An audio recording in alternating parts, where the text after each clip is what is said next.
let's talk about backgrounds, lighting, cameras, and everything you need to know about your streaming environment. Before we jump into the specifics, I'm going to take you through some popular streamers' setups, and my goal is to get you familiar with how things look from your perspective as a streamer. Because when we watch streamers online, we typically only see their face and their gameplay. So let's take a behind-the-scenes look of streamers that you may know. So I wanted to show you first the streaming setup of Dr. Disrespect. He is a wild and crazy streamer on multiple platforms, and he has this streaming room that's actually pretty small, but what he's able to accomplish is a ton of different production. This one by far is many levels up in many years of getting better at streaming. As you can see, there's a green screen, and there's another green screen, and if you can see, there's a little tiny camera up on that green screen pointing across the room. So let me show you what he does with his green screen and those multiple cameras. So typically all of his shots are right here in his chair with that green screen behind his chair. But there's a transition, and he has some hotkeys that he does on his desk or with him, and now he walks around his desk and he shows up on this other side. You're thinking this is a big, huge production, but it's not. It's just him walking behind his desk and using that camera. There's all sorts of things happening on these scenes that are just built in 3D animation and After Effects and other platforms. And as you can see, when he leaves this scene, he'll actually go away. He'll activate some transition, probably with a button over on his desk. And then as he comes back, it'll transition him into a new area. Now look, he looks smaller up in that left corner. That's not because he got smaller or further away from the camera. He just adjusted his OBS layers and sizing of him in perspective as he's further away. And he does this with multiple scenes. As you'll see, he transitions into another scene. And once again, he shows up in a different size, in a different place. He has many layers built up on his OBS to be able to stand behind that little wall. And when he's all done, he'll just walk back over, hit a button, and transition into a seated location with a green screen behind him. So I showed you the room at the beginning, then I showed you his scenes. Now imagine him walking from around this desk so he can be seen in those scenes. If you look at the top, there's a lot of lighting in this room, and we're gonna look at different lighting options with a few other top streamers you may know. So now we've got Pokimane, and this is one of her setups where she's got the desktop, she's got multiple monitors, you saw her microphone, her headset, and then she's got some natural lighting coming in the room. There's her camera. There's also some lights behind her monitors that she can turn around, or at night she can turn on since the sun is down. Here's another one of her setups that was done professionally for her. You can see the softbox lighting that they changed into more of the panel lights. She also has a lot of really cool stuff in her background that shows up on stream. Then we've got Joewo, a very good COD player. He's got really cool screens, a lot of lights. There's this couple who has a huge streaming room where they stream together. This is a camera view they added so their fans could see the behind the scenes. We've got lights, we've got green screens,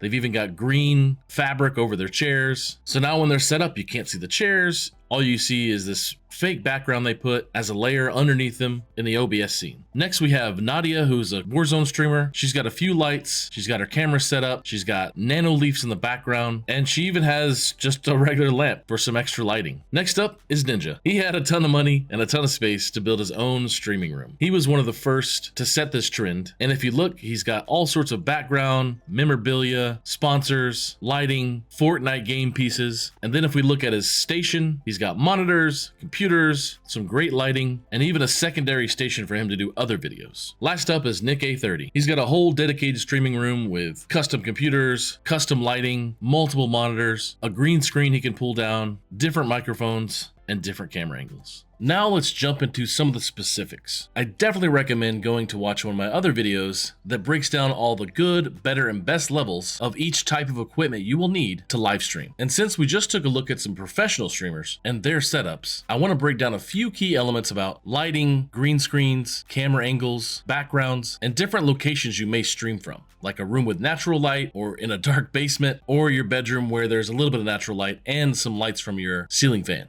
When we jump into the most basic needs for lighting for streaming, you can start out with something like a ring light. I started out with a small ring light shooting on my face so you could see my expressions and differentiate me from the background I had in my basement with some funny backgrounds or posters or a bookshelf and maybe even some Christmas string lights. It's okay to start out like that. I will say if you're using a ring light, you got to be careful with the ring lights in your eyeballs. The little rings that show up just like you see when influencers are shooting TikTok videos or something. As I got more invested and I spent more time streaming, I purchased a softbox. This softbox is at a 45-degree angle up to my left, and it's called a key light. If I look up towards it, you can see the reflection of it in my glasses. And that's one of the reasons it needs to be higher than your head, not just for reflection on the glasses, but providing the right shadows for your face. I also love having these colors behind me on this wall because I can change the colors. And I can do any color I want. I'll show you some examples of how I use the lights behind me as a green screen here in a minute, but I want to take a look at this professional videographer and streamer and some of the things he does that I can help provide you as tips when using a green screen. Now, like I said, lighting is very important. He's got this key light, he's got his camera set up, and he's got this green screen in the background. Now that's great, but there's shadows that are happening on that green screen. So he needs to make sure he adds a light that hits the green screen paper or the green screen fabric or muslin or whatever you're using in order to have that light shine on top. Now, there's also an issue when you get too much light or not enough light. You've got to make sure the light color is balanced so you can have the ability to make it all one color so you can pull it out in OBS. But there's also a vignette problem when you have too much light on one spot. That happened to me early on when I was first streaming and I had a light right behind me and I was using some fabric from Walmart, and the issue was there was wrinkles and the light was shining up so it didn't get on the top part, and he had all these issues with the green screen not really being pulled out completely in all spots. You also got to make sure you're not wearing completely green or some other thing because you're just going to show up as a face. I'm currently inside my OBS platform messing with the green screen filters. As you can see, I have like a green logo here on my shirt. When I go ahead and turn on my chroma key filter that takes all the green out, you'll see it go black-ish, kind of, like it's being disappeared. I also have lights on in the background on my gray wall that are red and blue, like you've been seeing me in the video. But I'm gonna switch those, the green there, I'll turn the filter on, hit both of them, and now behind me, the wall has disappeared. If I was to turn off my key light, it doesn't do a very good job. This light is very important. I typically also use a backlight that gets on my shoulders. If I were to go to blue for both of my colors behind me and switch this to blue, well, unfortunately, I have a lot of dark blue on as well. Let's go back to green and I will change to green. It's gone. This is just a filter I use inside of OBS to be able to remove the background so I can put something behind me in a layer, which I'll show you now. So I've got this test green screen into my sources, and if I use it, it puts me on top of whatever I'm shooting behind me. So if I've got gameplay, I can move myself around wherever I need to be. Put myself here, I can shrink myself, grow myself here, tiny, I'm out of the way. I can put myself all sorts of spots. You can see that there's not enough light on my shoulders, so it's not really doing the best job. Lastly, we're going to talk about camera angles. When streaming on OBS, you can have multiple cameras in different areas of your streaming room, just like you saw in the beginning from some of the other streamers like Ninja or that couple that streamed. Let's take a look at two really good streamers on Twitch who do an amazing job with all their camera angles. This is CrashKoeck. He's a Canadian streamer who does some really funny stuff, and he has a lot of cool camera angles. Not only that, but he also does a lot of really interesting integrated stuff with his stream that viewers can actually operate.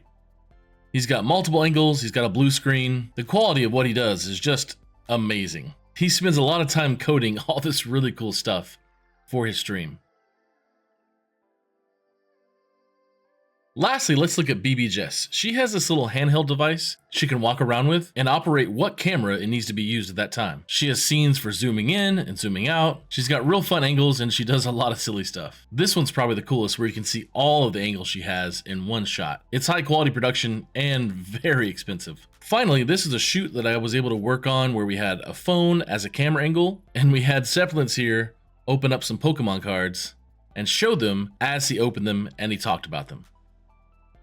It's really important that you think about lighting depending on where you are in your house or in your office, maybe in the basement or your bedroom. Natural light can be great, but anytime I've used it, I worry about what time of day I'm streaming and how the light's gonna actually reflect on my screen, onto me, or on my face, or on my back. So pretty much anytime I have a window with natural light, I typically black it out or cover it up. But if you do have natural light in your room and you're only streaming at one part of the day every day, then it should be okay. Just try to balance it with something else, like a key light or a backlight. I really just recommend playing around with everything, messing with all the settings, watching a lot more YouTube videos, and trying to figure out what works best for you. Thanks for watching, and good luck streaming.